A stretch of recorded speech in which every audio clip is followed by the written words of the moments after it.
كان هيدخل الإصلاحية وهو طفل واتحبس 8 مرات، ورفض يبقى وزير مع الرئيس مبارك عشان المرتب كان 4000 جنيه بس. وعاش قصة حب مع بنت مسيحية في الكلية، وأبوه وأمه جوزوه يوم ما اتخرج من الجامعة خايفين عليه من الانحراف. واشتغل مع نسيم قلب الأسد رجل المخابرات، وشهرته وصلت لأمريكا لدرجة إن بايدن لما قابل وفد من مصر سألهم فين مرتضى منصور، وعادل إمام خلاه يستقيل من القضاء وبنته الوحيدة محجبة، وزكي بدر ضربه بالطفاية. قصة حياة مرتضى منصور كما لم تسمعها من قبل. اتولد في شبرا وولد وحيد على 6 بنات. والده كان عنده محل تجاري ووالدته ست بيت، وما اتضربش من ابوه غير مرة واحدة في حياته لما عاكس بنت في الشارع. ساعتها ابوه مسك ملة السرير ونازل عليه لحد ما كان هيموت، ومن يومها وهو مش ناسي العلقة دي. دخل مدرسة شبرا الابتدائية، وفي الإعدادي مدرسة إسلامية، وفي الثانوي مدرسة قبطية. وهنا ابتدى الشغب. في أولى ثانوي عمل مجلة في المدرسة وكان رئيس تحريرها. بعد نكسة 67 ومحاكمة قادة سلاح الطيران، مرتضى كتب مقال شتم فيه عبد الناصر. تاني يوم المدير سأله مين اللي كتب المقال؟ مرتضى افتكر وهيكرمه وقال أنا يا أستاذ،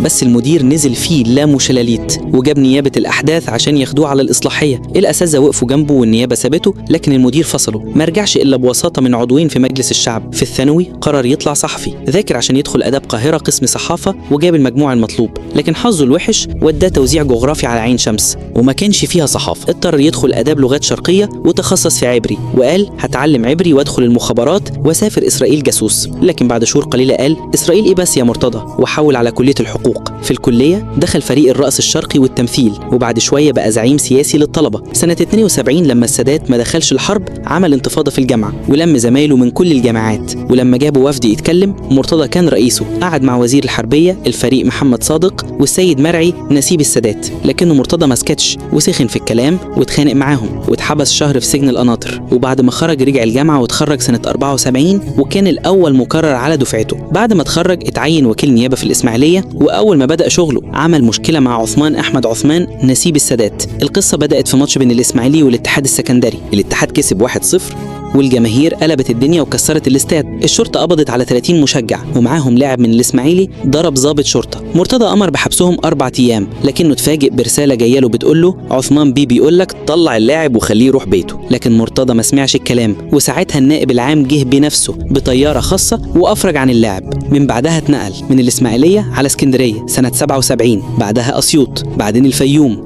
وفي الفيوم حصلت خناقة بينه وبين وزير العدل، شتمه، فالوزير قرر ينقله سوهاج. مرتضى رفض ينفذ القرار، فالوزير فصله من القضاء وعينه موظف في الشهر العقاري. راح لغاية رئيس الوزراء فؤاد محي الدين، الراجل اتعاطف معاه وعينه مستشار لرجل المخابرات الشهير محمد نسيم قلب الأسد، بقى دراعه اليمين. وبعد فترة رفع قضية على رئيس مبارك ورجع للقضاء بقرار جمهوري، لكن يدوب كام شهر واستقال بسبب عادل إمام. القصة لما الزعيم عمل فيلم الأفوكاتو، شخصية حسن سبانخ زعلت المحامين، قدموا 400 بلاغ والقاضي اللي مسك القضية كان مرتضى. بعد كام جلسة حكم على عادل إمام بالسجن سنة. البلد اتقلبت والحكم اتوقف بأوامر عليا، ومن بعدها عادل إمام والمتهمين خدوا براءة.